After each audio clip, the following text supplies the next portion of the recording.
Hello dear students, welcome to study Stateway. आज आपण discussion करणार आहोत कोनिकल पेंडुलमबद्दल. कारण तुम्ही याच्या आधी जे पेंडुलम्स बघितलं असेल, that is what a simple पेंडुलमची डेफिनेशन तुम्ही ऐकली असेल. आणि एक सिम्पल पेंडुलम ज्यावेळेस तुम्ही ड्रॉ करतात, दॅट सिम्पल पेंडुलम हॅविंग एक रिजिड सपोर्ट तुम्हाला दिसायला भेटतो. जसं तुम्ही म्हणतात की there is what on a rigid support. ठीक आहे, एक रिजिड सपोर्ट लावलेला असतो. त्या रिजिड सपोर्टला इथे एक स्ट्रिंग लावली असते ज्याला आपण दोरी म्हणतो. आणि हा सिम्पल पेंडुलम काय करतो, फक्त तुमचा ऑसिलेट होतो. बघा, ऑसिलेटवरून सांगतो की ऑसिलेशन नावाचं एक पूर्ण चॅप्टर आहे जे व्हायब्रेशनवरती डिपेंड आहे. लाईक व्हायब्रेशन जसं आपण म्हणतो ना, कुठलीही गोष्ट व्हायब्रेट करते. ठीक आहे, व्हायब्रेशनसारखीच गोष्ट आहे ज्याला ऑसिलेशन म्हणतात. ते आपण पूर्ण स्पेशल चॅप्टरमध्ये शिकून घेऊ. एक स्पेशल चॅप्टर आहे तुमचं, तेच आपण त्याच्यामध्ये डिस्कशन करू. ठीक आहे, बट बिफोर दिस आज आपण स्टडी करणार आहोत conical pendulum. Exactly conical pendulum काय असतो आणि कशा पद्धतीने आपण त्याला बघतो किंवा आयडेंटिफाय करतो. बघा, एक सिम्पल पेंडुलम जसं आपण म्हणतो, ठीक आहे, which is such that the motion जे आहे describe the horizontal circle, string describe a cone. म्हणजे बघा, इथे सिम्पल पेंडुलमच आहे, काही दुसरं नाही आहे. हा तुम्हाला दिसेल सिम्पल पेंडुलमच आहे. कोनिकल पेंडुलम एक सिम्पल पेंडुलमच आहे. फक्त गोष्ट काय येते की इथे ही स्ट्रिंग आहे जिची लेंथ यल आहे. ठीक आहे, या यल लेंथच्या स्ट्रिंगला हा जो पार्टिकल, म्हणजे याला आपण बॉब म्हणतो. इथे हा जो बॉब आहे, हा बॉब काय करतो आहे तुमचा, व्हर्टिकल सर्कल करतो. Sorry, it's a horizontal circle perform करतो. म्हणजे हॉरिझॉन्टल सर्क्युलर मोशन परफॉर्म करतो. आता जसं तुम्हाला इथे दिसतोय, तर हा असा फिरून असा फिरेल. ह्या पद्धतीने जो बॉब आहे याच्यावरती लावलेला, म्हणजे बॉब म्हणजे समजा एक मास असतं जे याचं वेट mg असेल, हा हॉरिझॉन्टल सर्कल परफॉर्म करतो.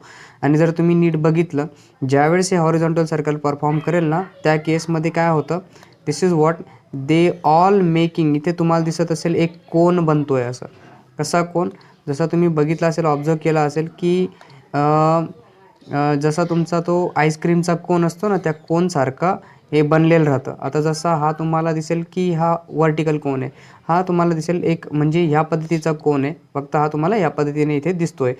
तर एक्झॅक्ट कोनिकल पेंडुलम काय असतो मग, ज्याच्यामध्ये स्ट्रिंग ही कोन तयार करते. ठीक आहे, म्हणजे जी दोरी आहे ती कोन तयार करते आणि जो बॉब त्याला अटॅच केलेला आहे तो हॉरिझॉन्टल सर्कल तयार करतो. तोच असतो आपला, that is what conical pendulum. काय असतो, कोनिकल पेंडुलम. पण कोनिकल पेंडुलममध्ये काही गोष्टी लक्षात ठेवण्यासारख्या, जसं आपण सेंट्रीपिटल फोर्स म्हणतो, सेंट्रीफ्युगल फोर्स म्हणतो. या सगळ्या गोष्टी कशा असतात, ठीक आहे, कुठे कुठे अटॅच केलेल्या राहतात. तर नीट समजा, याच्यामध्ये जो सेंट्रीपिटल फोर्स असतो ना, तो टेन्शन ऑन द स्ट्रिंग आहे. ठीक आहे, काय आहे, टेन्शन ऑन द स्ट्रिंग.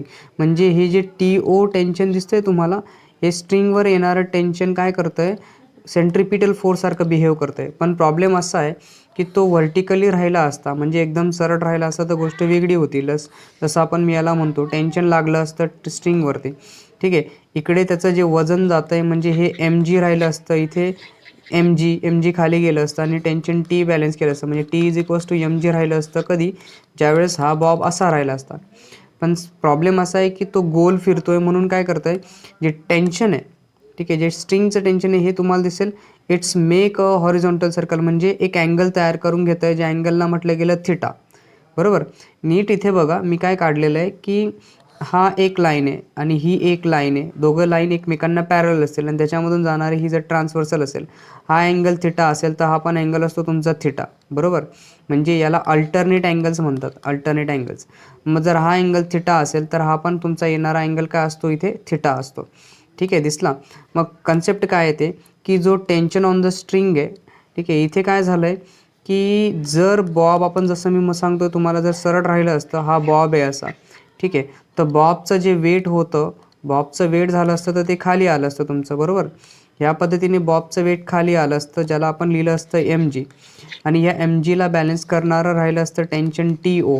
बरोबर. म्हणजे TO=mg राहिलं असतं. पण काय झालं की हा जो बॉब आहे तुमचा ॲट ॲन अँगल थिटावर आहे. बरोबर. काय, ॲट ॲन अँगल थिटा. म्हणजे जो स्ट्रिंग आहे ती काय करते, थिटा अँगल बनवते. मग याच्यामुळे काय झालं की टेन्शन एक अँगलवर येऊन गेला आणि अँगलवर आल्यामुळे मला काय करावं लागलं, टेन्शनला रिझॉल्व करावं लागलं. म्हणजे एक TO कॉस थिटा आणि दुसरा झाला TO साइन थिटा.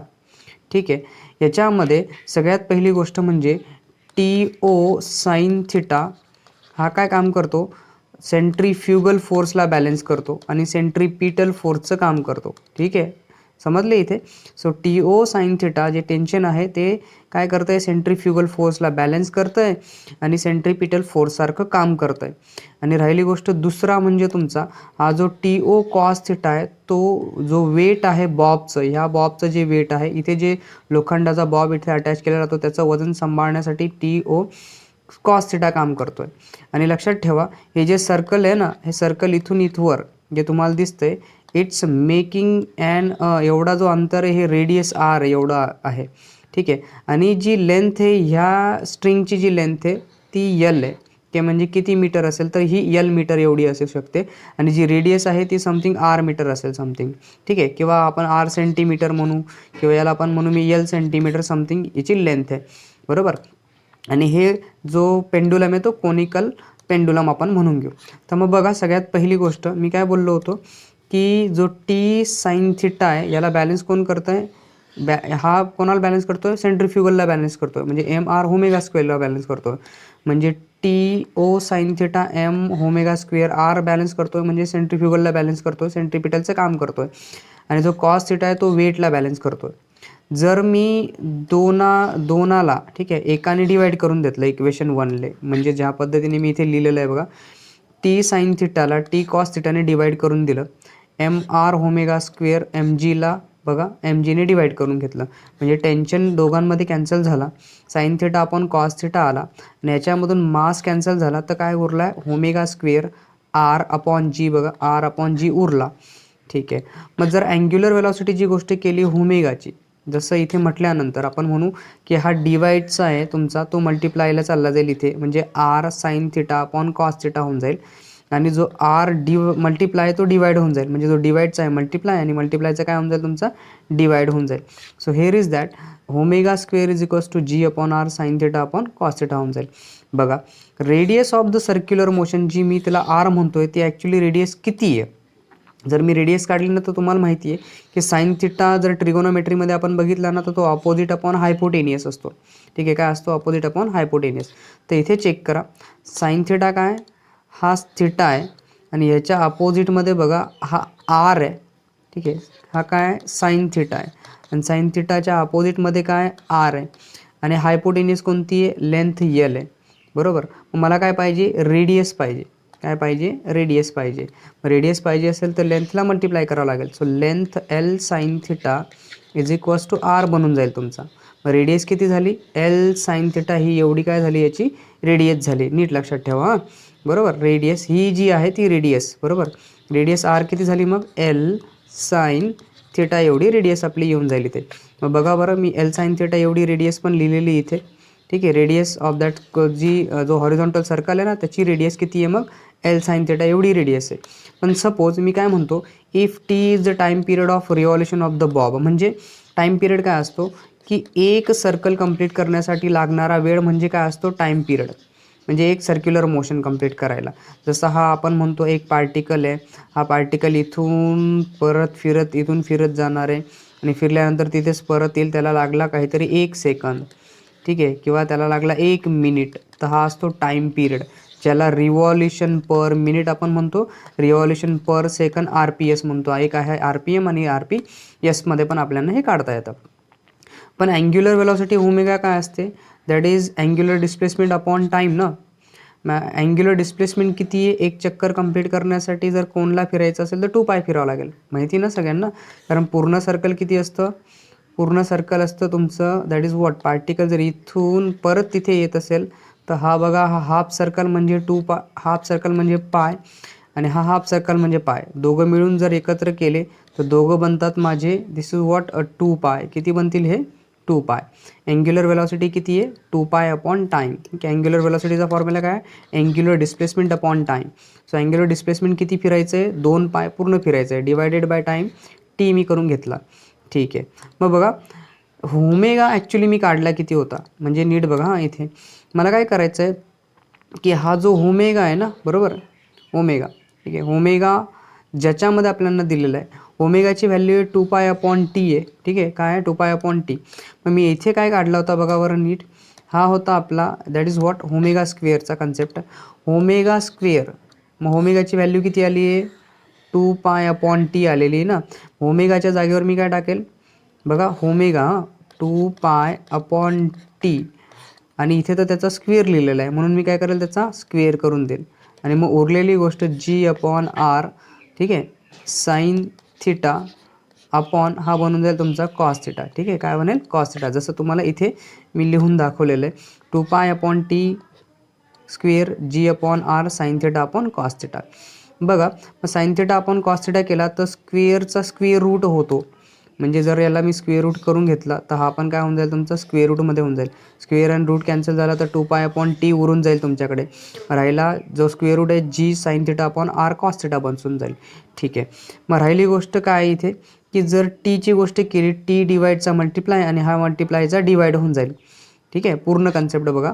ठीक आहे तर मग आलेला काय झाला हा जो पूर्ण आहे ना एवढा याला काय केलं मी 2π डिवाईड करून घेतलं 2π अपॉन ठीक आहे √g/r साईन थिटा अपॉन बनला तुमचा कॉस थिटा बरोबर. So here is that time period capital T झाला हा डिवाईडचा मल्टिप्लाय केला. मग टी किती आला तुमच्याकडे आता that is time period T is 2π/√g/r sine theta upon cos theta. पण जी आरची गोष्ट झाली ना आर किती लिहिला होता मी एल साईन थिटा लिहिला होता. मग आरच्या जागेवर मी काय लिहील आरच्या जागेवर मी लिहील एल साईन थिटा बरोबर एल साईन थिटा. पण नीट बघा जर मी एल साईन थिटा लिहिला ना तर तुम्हाला दिसेल की साईन थिटा कॅन्सल झाला उरला g/l कॉस थिटा. ठीक आहे मग हा डिवाईडचा डिवाईड म्हणजे मल्टिप्लाय हा इकडे येऊन जाईल तुमचा इथे बरोबर 2π. मग L cos theta upon G is the time period of that conical pendulum असेल. आणि जर थिटा खूपच जास्त स्मॉल आहे ठीक आहे थिटा इज व्हेरी स्मॉल जर असेल थिटा इज व्हेरी स्मॉल तर टाईम पिरियड डायरेक्ट तुमचा टी इज इक्वल्स टू असेल टी इक्वल्स टू ठीक आहे ह्या पद्धतीने तुमचा डायरेक्ट टाईम पिरियड येऊन जाईल कसा T is equals to 2π/√l/g cos theta तुमचा 1 होऊन जाईल. कॉस थिटाची व्हॅल्यू किती होऊन जाईल 1 होऊन जाईल व्हेरी स्मॉलच्या केसमध्ये. ठीक आहे so this is what the time period of conical pendulum and this is what a conical pendulum. I hope you understand that. अजून एक लेक्चर आहे आपलं जे लेक्चर मी कोनिकल पेंडुलमवरती आपल्या क्लासमध्ये घेतलेलं होतं तर त्याची पण लिंक मी ह्या डिस्क्रिप्शन बॉक्समध्ये टाकून देईल. जर वाटलं तर तुम्ही ते पण बघू शकता. ठीक आहे so I hope you understand this lecture. जर लेक्चर आवडलं असेल तर लाईक करायला विसरू नका आणि जर नसेल आवडलं तर डिसलाईक केलं तरी पण चालेल. पण का डिसलाईक केलं याच्याबद्दल रिझन पण सांगून द्या. ठीक आहे सो मी काय करू शकतो इम्प्रूव्हमेंट करू शकतो. So thank you for watching this video.